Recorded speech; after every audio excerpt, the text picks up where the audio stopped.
উপজাতি শব্দটি কোনো গালি হিসাবে তৈরি হয়নি, এটি তৈরি হয়েছিল অধিকার দেওয়ার জন্য। তাহলে উপজাতি শব্দটি হচ্ছে অধিকারের।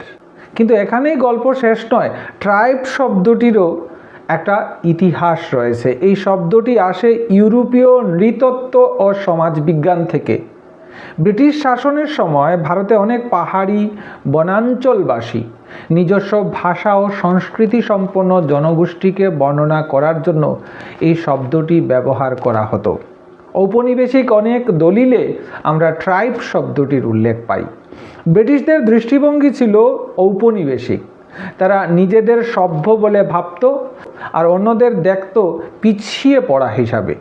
এই কারণেই আজও অনেক মানুষ মনে করে ট্রাইব শব্দের ভেতরে একটা ঔপনিবেশিক দৃষ্টি লুকিয়ে আছে।